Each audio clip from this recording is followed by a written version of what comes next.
Big Z Reviews.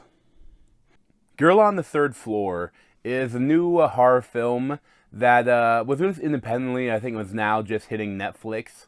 So I checked it out, and I really enjoyed it. Cooper! Certain places have personalities, and sometimes they're rotten. Hey, how's the little kicker doing? It takes a real strong hand to turn them around again.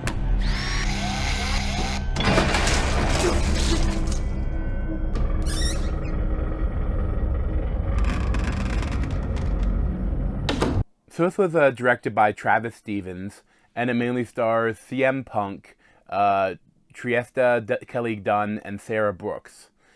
And the basic idea is that it's kind of a little different from a lot of other horror films, except, you know, the similar basic idea where new family goes into haunted house and they're haunted. You know, that basic idea is still there, but this one is a little different because CM Punk, he is, like, his wife is still working and pregnant, but they want to get a new house for the baby instead of, like, apartments or whatever. So he bought a house, and now he's going to go renovate it, you know, alone. And then, so it's kind of a little different because, like, each night he's talking to his wife on, you know, on the phone, like, with a video message. And things start happening in the house. And really, it's not never scary, I would say, but it's definitely creepy. And I love, throughout the film, there are some great practical effects that are awesome. And I really like CM Punk. Like, I've never seen him as an actual acting role, and I thought he did really well. He reminded me of kind of like a Punk version of Bruce Campbell.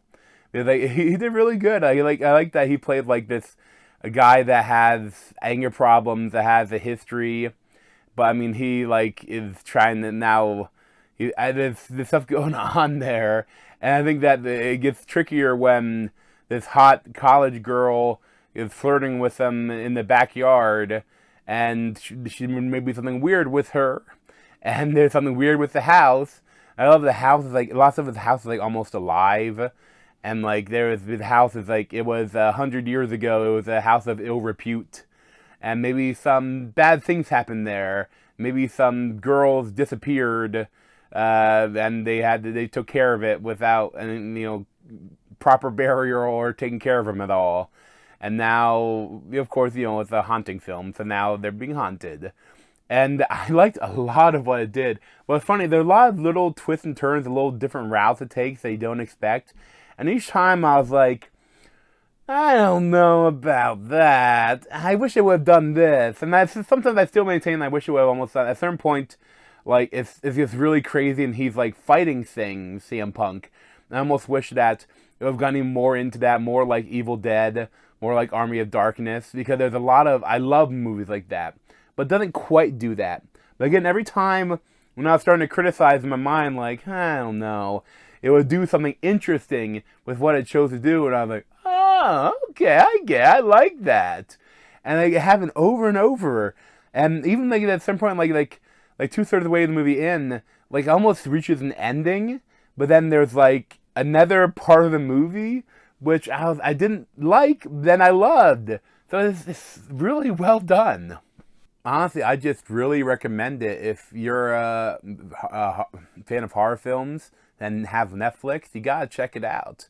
And now there is one thing I didn't like about it, and it's kind of a spoiler.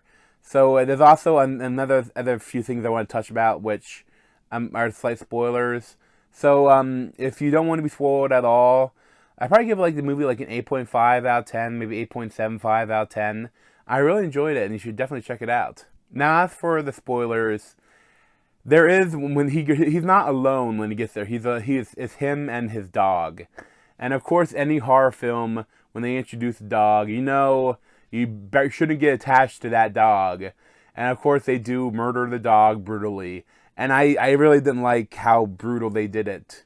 Like, it's essentially chopped up into a laundry machine, and they showed the head flopping around in the laundry machine, and I didn't like that. I really didn't like that part of it.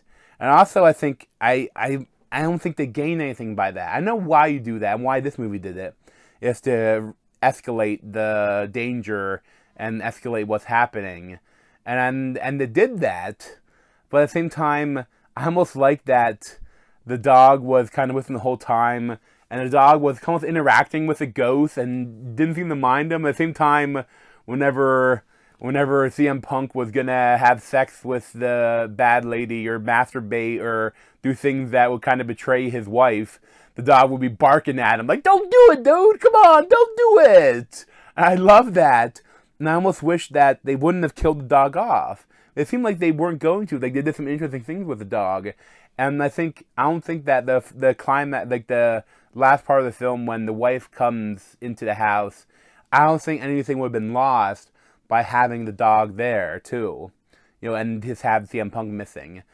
But the other thing I think that I didn't like, I think that they could have minimized my annoyance at what they did to the dog, was that, pretty much any time something bad happened to CM Punk, it was the result of his actions. So the idea that he kind of had a choice, like, if he wouldn't have banged this ghost, I think maybe he would have been okay in the house. If he had been true to his wife, he would have been fine. But because he banged him, then you realize that he's a bad guy and they messed with him. So I think that, like, the dog didn't do anything bad, So the dog is being punished, for the owner's misbehavior. And I really didn't like that. But I also thought that if they wanted to bring it back a little bit, since things can come back to life in this house in a certain way, which I like what they did with it. But I wish that they could have had the dog be back too in some sort of way at the end. And the other thing I will say that I love that you don't get too much background info on CM Punk. You get a bit, but like I really like the idea that when he thinks he does something, I don't want to go full spoilers, but I love that, like, when so many times if you're watching a movie, like, well, just kill the bitch, or just kill just attack with the thing, whatever, the ghost, hit in the head or something. Like, they do stuff like that, and I really like that. But at the same time, I also love that, like, when he does something, the way he reacts to it, like, it's like, has he done this before? And I thought that was so interesting that, like, you don't know, like, who this guy is. Like, maybe there's some more info behind that. But we never get too much info on what he might have done or who he was before this. And I also thought, but it's kind of interesting because it's almost like, if that's, like, the influence of the house, because it seems like they had maybe done that before with other dead people, and that's why the house is alive, that the bodies are buried throughout the house, essentially. But I mean, I loved so much when it did, and I would just really highly recommend it. I really enjoyed it. But thanks for watching. You got a video playlist on my head, and subscribe to me at Z over there. Thanks. This has been a Big Z movie review. Thanks for watching.